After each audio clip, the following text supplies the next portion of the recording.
예, 반갑습니다. 오늘로 드디어 레위기가 끝이 납니다. 그러나 우리 삶의 이 레위기적인 삶은 계속됩니다. 주님 오실 날까지, 그리고 우리가 주님 앞에 가는 그날까지 계속되어야 할 것입니다. 하나님의 말씀을 들은 것에 따라서 이제 행하는가, 또 반대로 행하지 않는가, 이런 거에 따라서 어떻게 된다 그랬어요? 복과 저주로 나눠진다 그랬습니다. 생명과 사망의 길로 나눠진다고 말씀을 나눴습니다. 지난 26장에서 하나님께서는 우리가 그 하나님의 규례와 계명대로 준행하면, 여기 오른쪽에 있는, 왼쪽이죠. 예, 왼쪽에 있는 것처럼 풍성함과 또 평화와 승리와 또 하나님의 임재가 있을 것이다, 이렇게 약속을 하셨습니다. 하나님이 우리 중에 거하시겠다, 내가 너와 함께 할게, 이 약속이죠. 그런데 반대로 불순종하면 궁핍함과 전쟁, 패배, 그리고 하나님이 그 귀하게 세우라고 했던 그 성소마저도 내버리십니다. 내어버리심이 있다는 거죠.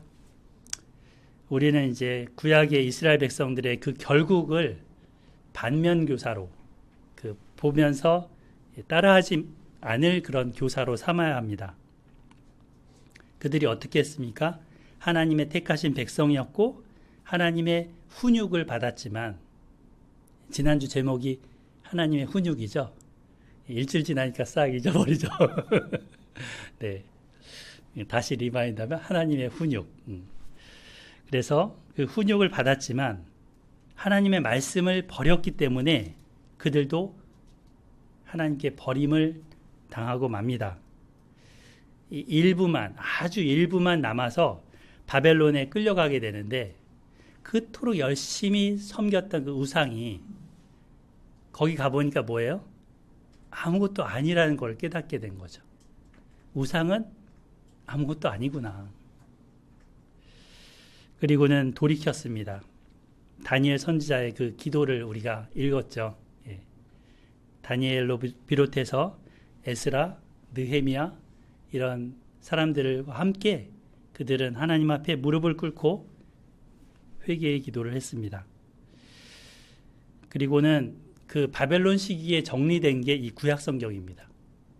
모세오경이 정리됐고, 역사서가 정리됐고, 시가서가 정리됐고, 또 예레미야서를 다시 들춰보게 됐고, 이러면서 구약 성경을 다시금 그들이 읽고 회당에서 모여서 강론도 하고 이런 식으로 듣고 말씀대로 살기로 결심하였습니다.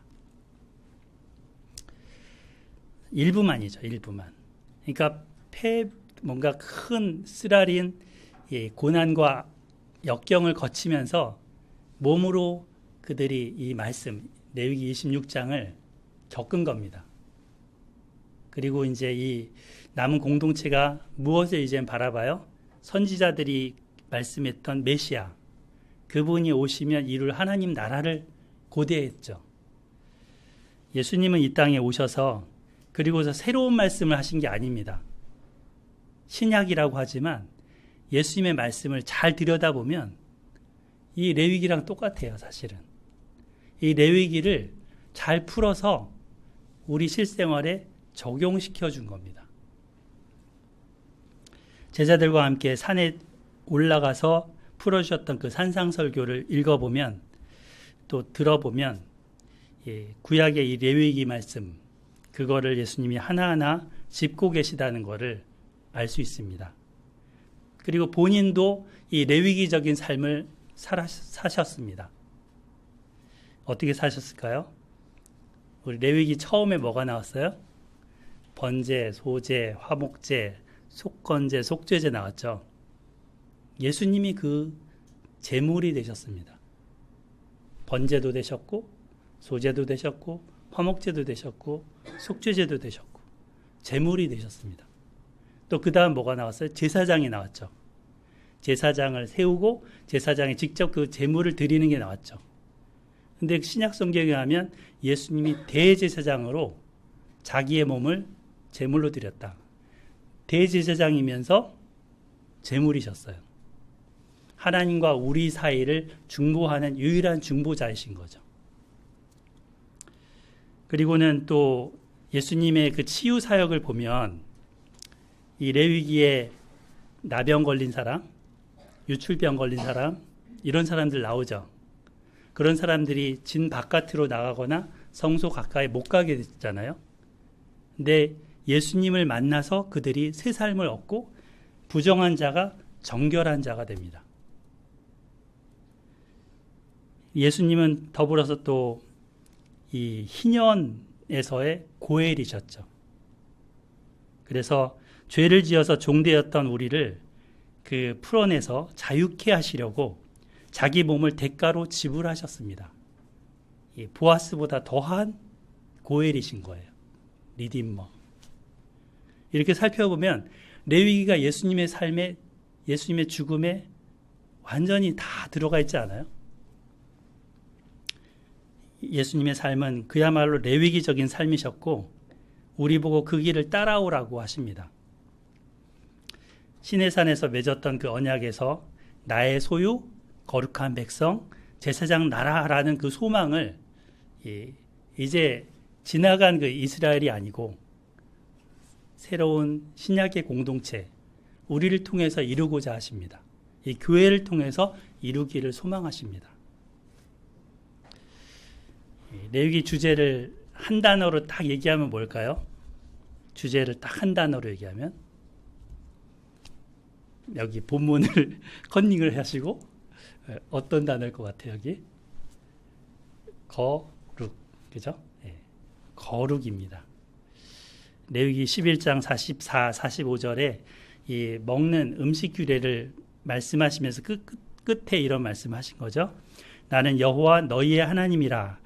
내가 거룩하니 너희도 몸을 구별하여 거룩하게 하고 땅에 기는 길짐승으로 말미암아 스스로 더럽히지 말라. 나는 너희의 하나님이 되려고 너희를 애굽 땅에서 인도하여 낸 여호와라. 내가 거룩하니 너희도 거룩할지어다. 여기에 맨 밑에 거 한번 같이 읽어봐요. 시작. 내가 거룩하니 너희도 거룩할지어다. 하나님은 우리 아버지시죠. 이 아버지께서 거룩하신 분이시기 때문에 하나님은 그 자녀된 우리도 거룩하라 하십니다. 먹는 음식에서도 구별되라고, 그래서 그 구별하면서 먹으라고 해서 이 거룩을 훈련하고 거룩한 습관을 우리 몸에 배어서 이 먹는 것뿐만 아니라 세상을 살아가는 것이 우리 눈으로 들어오고 귀로 들어오고 이러잖아요. 피부로도 들어오고 이런 거를 정결한 건지 거룩한 건지 구별하면서 살라는 것을 말씀하십니다. 단순히 뭐 몸에 뭐가 좋고 단순히 몸에 뭐가 나쁘고 이런 음식 영양학적인 관점으로 말씀하신 게 아니고요. 그걸 통해서 삶에 대해서 하나님과 같이 동행하는 법을 가르쳐 주신 거죠. 뿐만 아니라 이제 사는 집이나 입는 옷 이런 게 부정하게 나병처럼 되면 그런 것도 검사해서 이렇게 조심하라고 하셨죠. 또 레위기 18장 19장에 보면 가족과 친족과의 관계에서도 거룩을 명령하셨습니다. 당시 이집트나 가나안 땅의 그런 아주 성적으로 문란한 그런 것을 따라가지 말도록 경고하셨고 주의하셨죠. 가장 가까운 이웃을 배려하고 살피고 자기 몸처럼 내 이웃을 내 몸같이 사랑하라. 이게 레위기 19장 18절 말씀이죠. 그 말씀을 주셨습니다. 그리고 하나님께서는 이제 부정하신 자가 있으면 하나님과 함께 할 수 없기 때문에 진 바깥으로 내보내라고 하셨죠. 그래서 정결한 자로 더 나아가서 거룩한 자로 살도록 세세하게 가르쳐 오셨습니다. 사실 그 레위기 설교하기 전까지는 저도 레위기를 이렇게 자세히 본 적도 없고 들어본 적도 별로 없었습니다. 그 성경 강좌 가도 이제 큰 덩어리, 장별로 무슨 내용이 뭐 이렇게 덩어리가 있다, 이 정도만 알았지, 이렇게 하나님의 심정을 깊숙이까지 살펴볼 수 있는 기회는 이번이었던 것 같습니다. 자, 그러므로 우리는 코람데오, 하나님 앞에서의 삶을, 거룩한 삶을 한 걸음씩 걸어가야 할 사람들입니다. 하나님이 이러한 자들과 함께 하시고 이렇게 거룩한 자로 준비되면 하나님이 안 쓰시겠어요? 하나님이 함께 하셔서 그를 통해서 돕는 사람들을 붙여주시고 돕게 하실 겁니다. 우리 한 분도 빠짐없이, 한 분도 낙오 없이 우리 모두 이러한 삶에 동참할 수 있기를 바랍니다. 아멘. 주님이 다시 오셔서 얘야 참 잘했구나, 착하고 충성된 종이구나, 그렇게 칭찬받을 수 있는 우리 모두가 되기를 소망합니다. 아멘. 자, 레위기를 이제 그 설교로 딱 이렇게 오늘 딱 끝났다고 이제 레위기 딱 덮는 그런 거 하지 마시고 계속해서 펼쳐서 되새김질 할 수 있었으면 좋겠습니다. 읽는 말씀이 잘 이해가 안 되면 유튜브에 영상이, 설교 영상이 다 있으니까 다시 한번 들어보셔도 좋겠습니다. 자, 레위기 마지막 장은 이제 어떤 내용이 나오냐면 제목이 뭐라고 나와요? 서원 예물 이렇게 나오죠. 그래서 서원에 대한 내용입니다. 서원이 뭘까요? 서원. 사람 이름도 아니고 뭐 도산서원도 아니고 서원기도라는 얘기를 많이 하죠. 서원기도.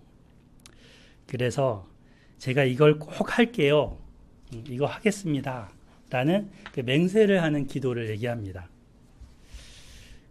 근데 그런 맹세를 하는데 이제 거기에다가 뭔가 기도나 기원, 소원을 담아서 이제 하나님 이거를 들어주시면 제가 이거 할게요, 이렇게 하는 거죠. 그래서 히브리어로는 이게 네데르라는 식으로 써 있어요. 네데르 이렇게 돼 있는데 원래 이 말이 뜻이 뭐냐면 그 입에서 나간다라는 말의 뜻에서 나왔습니다. 입에서 나간다. 그러니까 입에서 맹세하여 내보낸 것이 서원입니다. 영어로는 보우라고 하죠. 보우. 근데 특별한 보우가 아니라 스페셜 보우. 네. 그래서 하나님께서도 근데 26장에 보면 하나님이 맹세를 하셨어요. 26장에서 이거를 쉽게 얘기하면은 이제 서원이라고도 볼 수 있어요.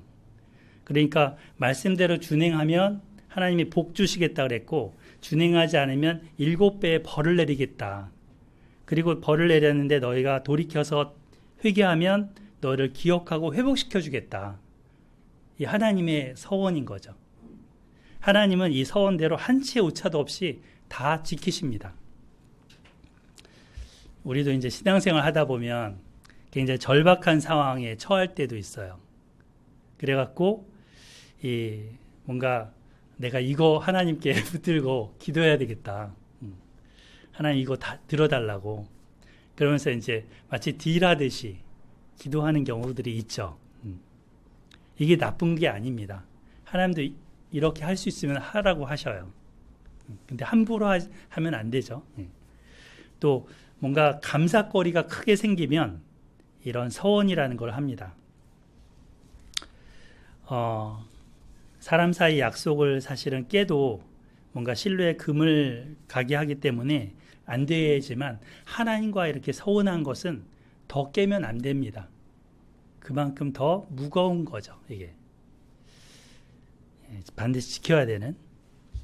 그리고 또 우리가 언약 백성으로 살아갈 때 하나님과 이렇게 교제하면서 살아가는데 이 약속을 지키는 것, 그리고 주님께 드리는 헌물, 이런 것들이 신앙의 표현일 수 있습니다.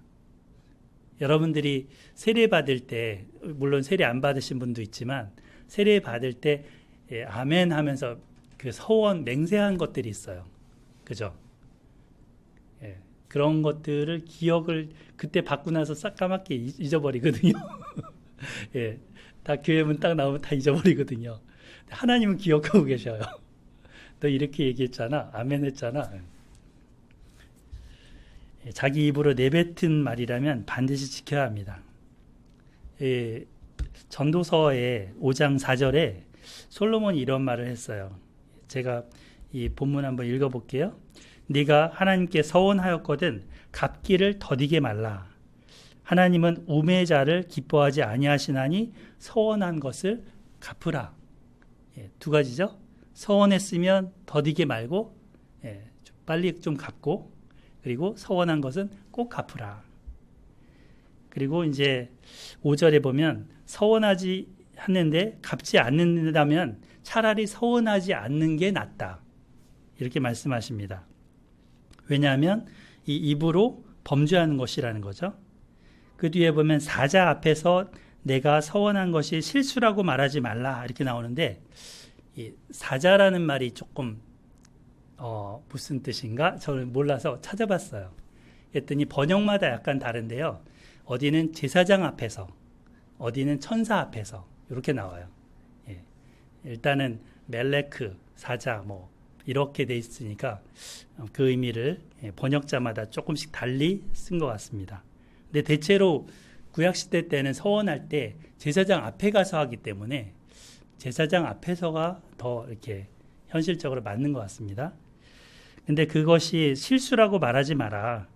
어찌 하나님으로 네 말소리를 진노하사 네 손으로 한 것을 멸하시게 하랴. 그러니까 서원했는데 안 갚으면 하나님이 진노하실 수 있다는 거죠. 자, 우리가 이 한치의 혀로 한 약속, 이 서원은 우리 인생을 올가매는 줄이 될 수 있습니다. 서원을 할 때는 뭔가 감정에 동요돼서 함부로 했다가 나중에는 나 몰라라 하면 하나님이 진노하십니다. 요즘은 사실 부흥성회 이런 거 잘 안 하죠. 뭐 큰 교회라 이제 가끔 1년에 몇 번 할까?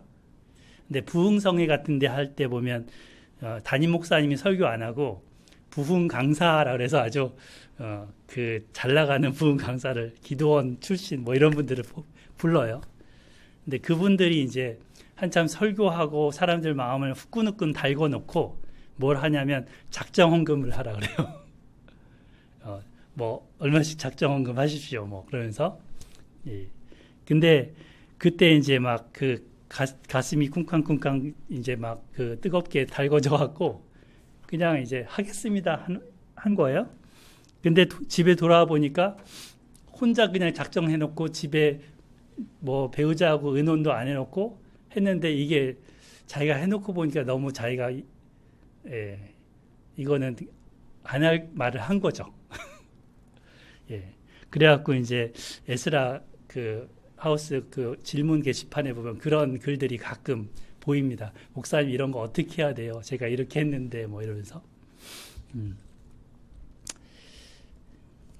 근데 이제 이런 것에 혹여라도 그런 사람을 만나도 동요돼서는 안 될 것입니다. 하나님은 이런 식의 헌금을 뜯어내는 분이 아니거든요.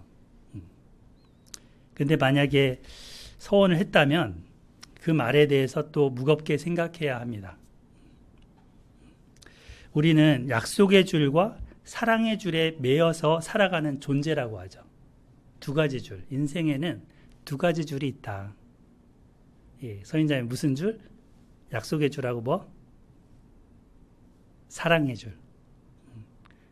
지금은 이제 엄마 아빠 곁에 있지만 나중에 사랑하는 남자친구 나타나면 난 따다다 하면서 사랑의 줄로 묶는 거거든요. 지금은 이제 엄마 아빠랑 사랑의 줄로 묶여서 살아가는 거고. 근데 거기에다가 이 약속의 줄이 있죠. 약속의 줄. 그게 서원입니다.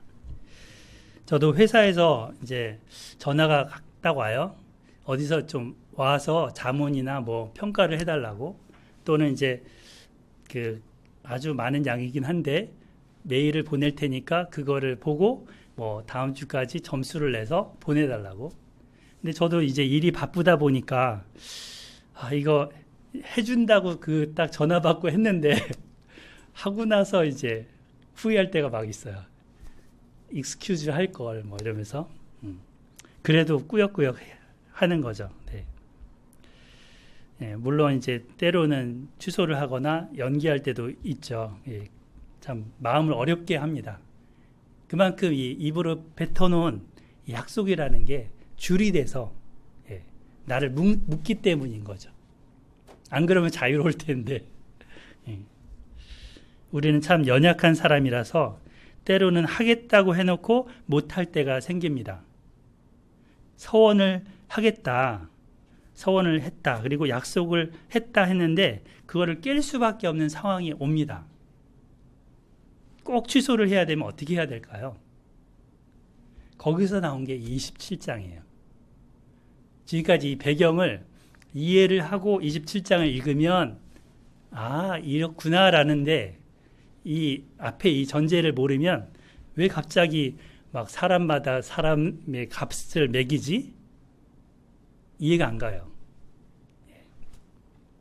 이 레위기 마지막 이 27장은 이제 마치 부록처럼 지금 달려 있어요. 26장이 결론 같잖아요. 그리고 27장이 부록 같죠. 근데 사실 이 27장이 레위기 전체를 아주 잘 완결시켜 줍니다.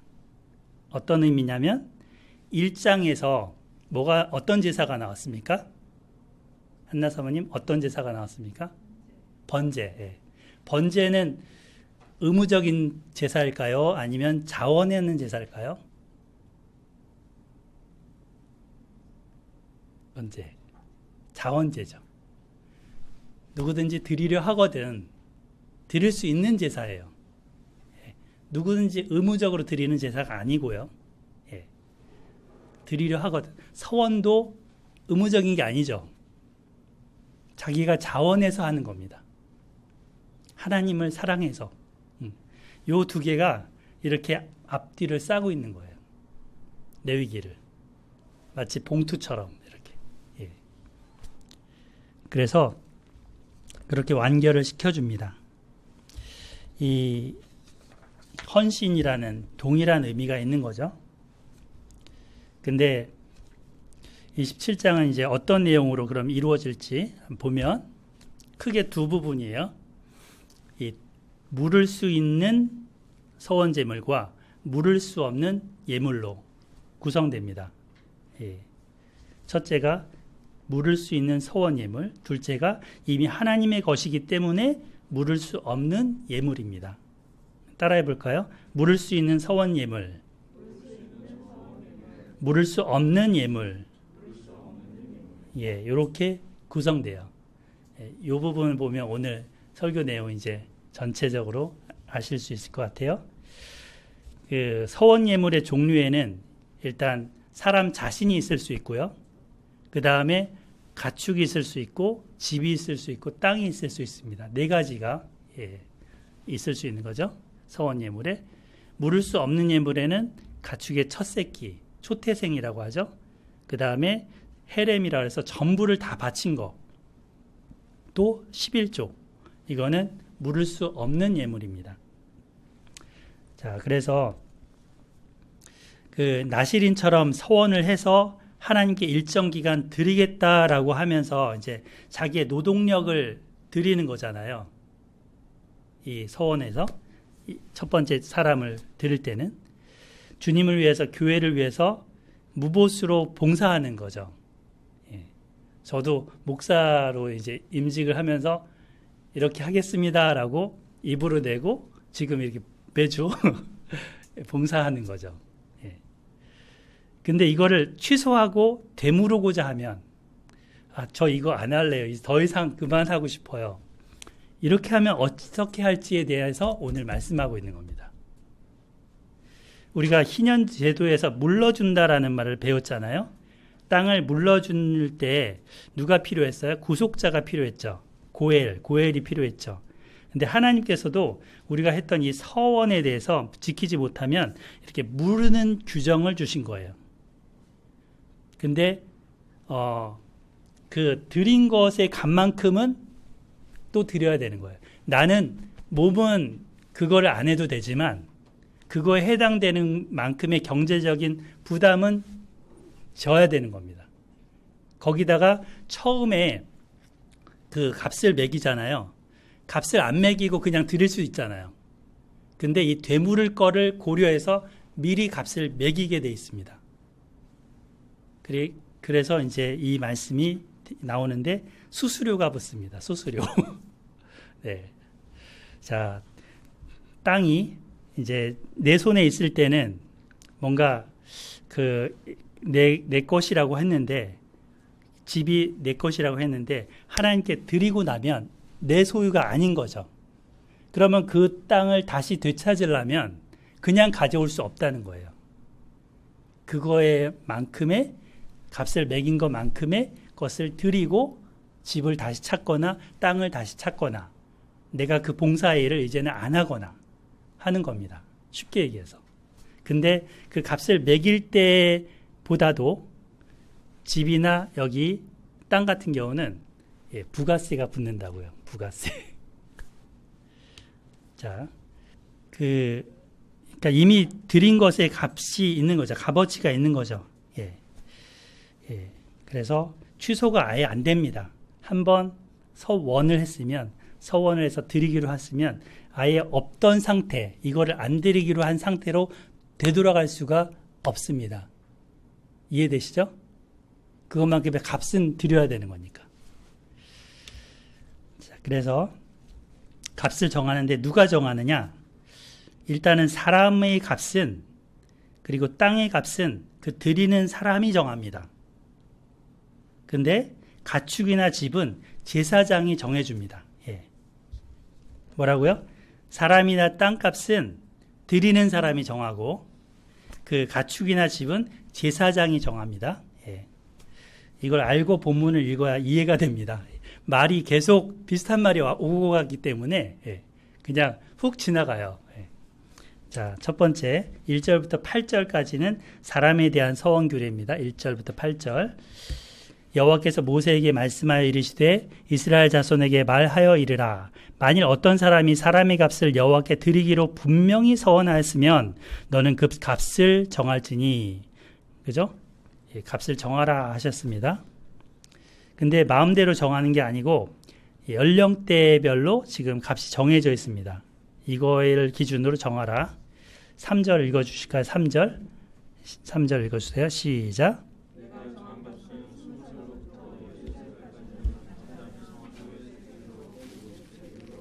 지금 여기 표를 제가 만들어 놨는데 숫자로 쭉 나오니까 약간 이제 그 말이 그 말 같고 그 말이 그 말 같아요.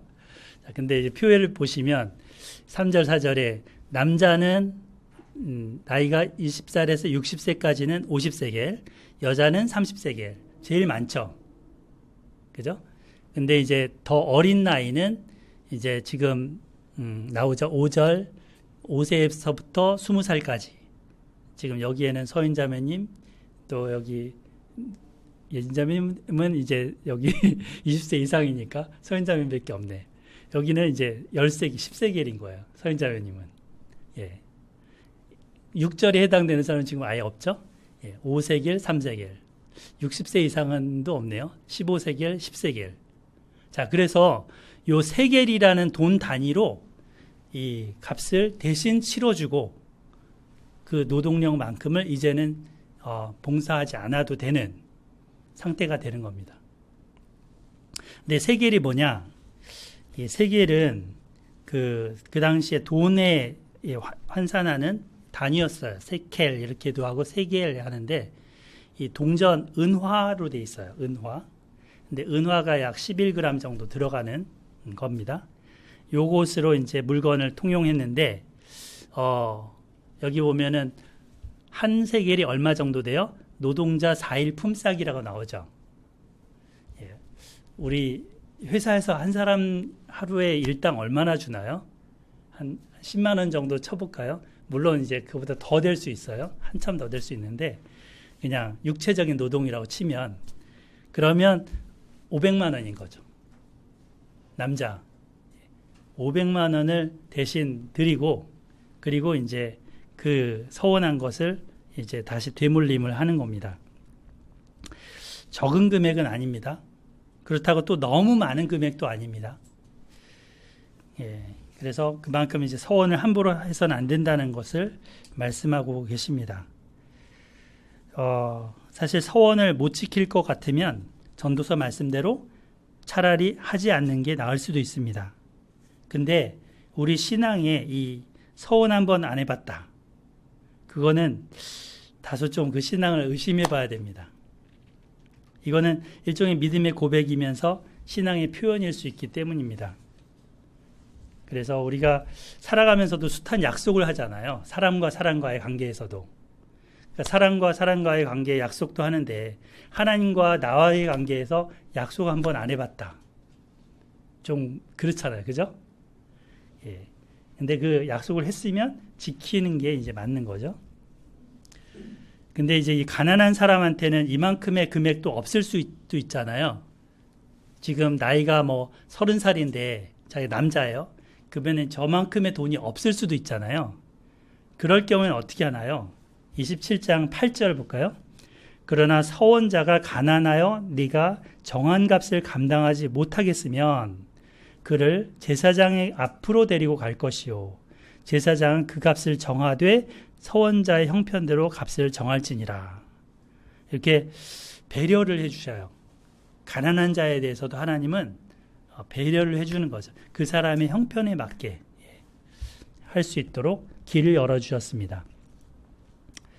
자, 성경에는 이제 서원했던 예들이 많이 나오죠. 우리가 잘 아는 누가 있어요? 한나도 있고요. 우리 한나 사모님도 있지만, 예, 한나도 있고, 또 누가 있을까요? 야곱, 또 다윗, 요나도 뱃속에서 서원합니다. 또 사사시대 입다, 뭐 이런 사람들이 서원을 합니다. 나시린도 서원하죠. 민수기 6장에 보면 나시린의 서원이 있죠. 근데 이 민수기 그 부분은 이제 우리 할 거니까 그때 좀 자세히 보기로 하고요. 야곱 같은 경우는 이제 11조에 대해서 서원을 했었죠. 예. 11조에 대해서. 그래서 뒤에 우리 11조에 대한 부분이 맨 뒤에 나오는데, 예. 이 야곱이 잘 아시는 바와 같이 이제 돌베개 베다가 하나님의 임재하시는 그 꿈을 보고 또 하나님의 약속을 듣고 이런 말을 하죠. 하나님, 이 꿈의 약속대로 저를 지켜주시고 먹을 떡과 입을 옷을 주시고 평안히 아버지 집으로 돌아오게 해주시면 제가 11조를 바칠게요. 서원입니다. 서원. 근데 정말 다급했죠. 그 상황 속에서. 근데 이 서원을 갚았는지는 창세기에는 나오진 않아요. 삼촌 집에 그냥 잠시 갔다 올 거라고 그도 생각했을 거예요. 근데 그 기간이 몇 년이 돼요? 20년. 20년이 흘렀습니다. 그리고는 이제 아버지 집으로 돌아오는 길에 형 에서의 마음을 달래기 위해서 예물을 한껏 그에게 안겨주었죠. 예. 이런 야곱의 서원이 있습니다. 이 한나 같은 경우는 한나도 여러분들 잘 아시지만 어떤 서원을 한 거예요? 자식을 주시면 그 자식을 여호와 하나님께 드리겠습니다. 라는 서원을 한 겁니다. 나시린의 서원을 한 겁니다. 하나님께서 그의 기도를 들으시고 사무엘을 아들로 주시자 한나는 젖될 무렵까지 기다렸다가 자기가 서원한 대로 사무엘을 하나님의 전으로 보냅니다. 하나님의 전에서 봉사하며 살도록 완전히 그의 인생을 드립니다. 사무엘로 하여금 평생을 나시린으로 드린 거죠. 충실하게 그녀는 서원을 갚았고 하나님이 이 한나를 돌봐 주십니다. 이후에 그녀에게 얼마의 또 자녀가 생깁니까? 3남 2녀. 아들 셋에 딸 둘을 또 하나님이 주셔요.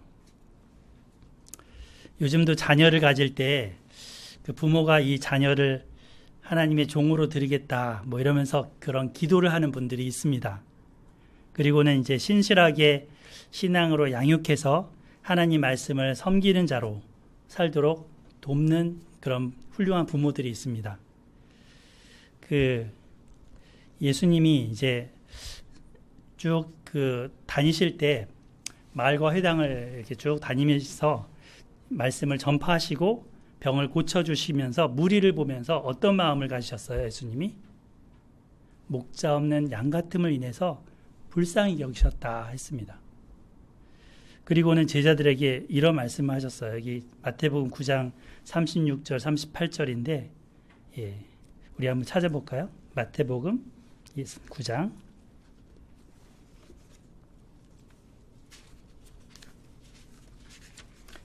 36절 맨 뒷부분이죠.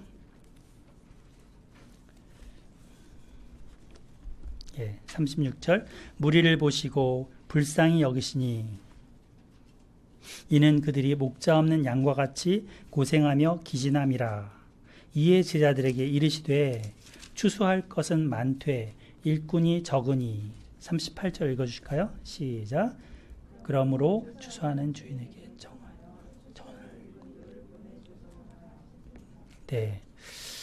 추수할 일꾼들이 너무 적다. 지금 희어져 추수하게 됐는데 일꾼이 없으니까 하나님께 기도하라는 거죠. 그리고 너희 자신도 이런 일꾼이 되라는 거죠. 일꾼, 목자가 되라는 거죠. 목자, 양들을 돌보는. 양들이 참된 꼴을 못 얻어서 시름시름 앓고 또 줄이고 있는데 배고픈 상태에 있는데 이들을 먹일 사람이 부족한 겁니다. 근데 한나는 그 시대 가운데 사무엘을 키워서 이런 목자로, 이런 일꾼으로 사무엘을 드린 거죠. 하나님의 사람으로 드린 거죠. 그래서 하나님께서 그를 그 시대 가운데 하나님께서 귀하게 쓰셨습니다. 저하고 같이 총신 신학원 대학원 과정을 같이 보냈던 친구가 있습니다. 그 대구에 있는 김성빈, 지금은 이제 목사님이 되셨는데요. 목사님이라고. 저희 집에 이제 일주일에 하루는 저희 집에서 주무시고 매주 2번을 대구에서 서울을 왕복하면서 수업을 받고 다니셨습니다. 그런데 그분 아버지가 장로님이십니다. 이 아들 둘하고 딸 하나를 두고 있는데 이 김성빈 목사님은 막내 아들이에요. 근데 이 장로님이 본인이 신앙생활을 하면서 자기 자식 중에 한 사람은 주의 종으로 살았으면 하는 그 바람을 가졌습니다. 그리고는 기도도 하셨죠.